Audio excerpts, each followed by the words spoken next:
हाँ दोस्तों, आप अमर कथा का दूसरा भाग सुनने के लिए जा रहे हैं। भगवान शिव कथा सुनाने के लिए बैठ गए। कथा सुनाने से पहले सारा वन प्रांत खाली करवाया।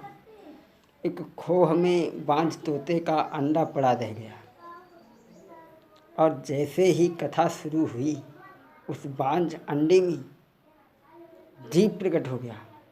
कैसी है कथा? बाबा जी कहते हैं, राम कथा कर कीन आरंभा, सुनत न साही काम मद दंभा, सुनत न साही काम मद दंभा। राम कथा कर कीन आरंभा, सुनत न साही काम मद दंभा। दुश्मन तो हमारे दो ही प्रकार के हैं, एक अंदर के, एक बाहर के। बाहर वालों को तो हम जानते हैं, देखते हैं, होशियारी भी कर ले जाते हैं, लेकिन अंदर वालों को हम जान भी नहीं पाते, धोखा देते हैं। काम, क्रोध, लोभ, मोह, अहंकार, ये अंदर के दुश्मन हैं। लेकिन राम कथा एक ऐसी कथा है जो हमारे अंदर के दुश्मनों का विनाश करती है। 3-4 दिन तक तो सती जी हूँ करती रही, सो गई। वो अंडा बच्चा बन गया। उसने सोचा अगर हूँ बंद हो गए तो कथा बंद हो जाएगी, इसलिए उसने हुंकारी भरना शुरू कर दिया। 3-4 दिन तक तो सती जी सोती रही, जगती रही।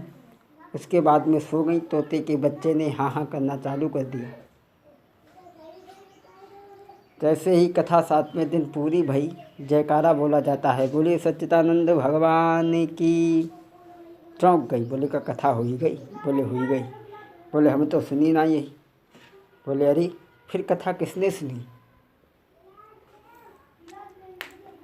भोले बाबा ने तीसरा नेत्र खोल करके देखा, वो सुआ भागा। भगवान शिव उसके पीछे त्रिशूल लेकर के भागी। भागता जा रहा, ब्रह्मा जी के पास गया, विष्णु जी के पास गया। अब वहाँ ब्रह्मा विष्णु क्या करें? महाकाल पीछे पड़ा। वेद व्यास की पत्नी छत पर खड़े होकर के सूरज महाराज को जल दे रही थी, पूजा अर्चना कर रही थी।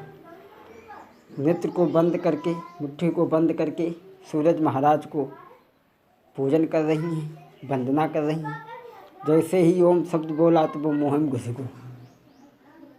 बस भगवान शिव यहीं से लौट आए।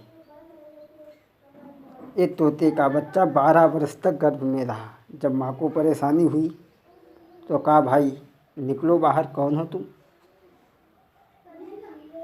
बोले ऐसे नहीं निकलेंगे, पहले हमें वचन दो कि संसार की आसक्ति हमें ना सतावे। बोले ठीक है, नहीं सताएगी।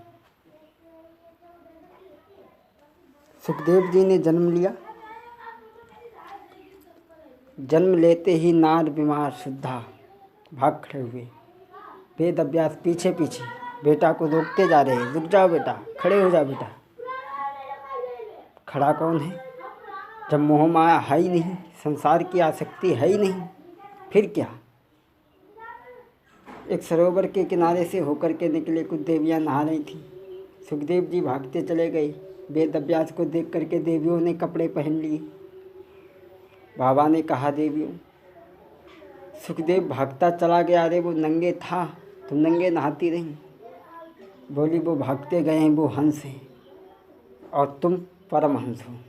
हंस को ज्ञान है, दूध छोड़ दे पानी को पी ले। मैं तो ज्ञान में नंगी नहा रही हूँ। भक्तों, सुखदेव जी का जन्म हुआ है एक पद की लाइन। सोहर कहिए या कुछ भी कहिए, राम जन्म के समय का एक लाइन हम बोल दें आपको। और जब लड़का या लड़की होता है तो आप लोग जानते ही हो। और तो हर काम में साहित्य देखी जाती, मगर फिर जहाँ काम में साहित्य नहीं देखी जाती। ढोलक बजने लगी। रघुबर जन्म बधाई, अवध राम नवमी सुहाई। रघुबर जन्म बधाई, अवध राम नवमी सुहाई।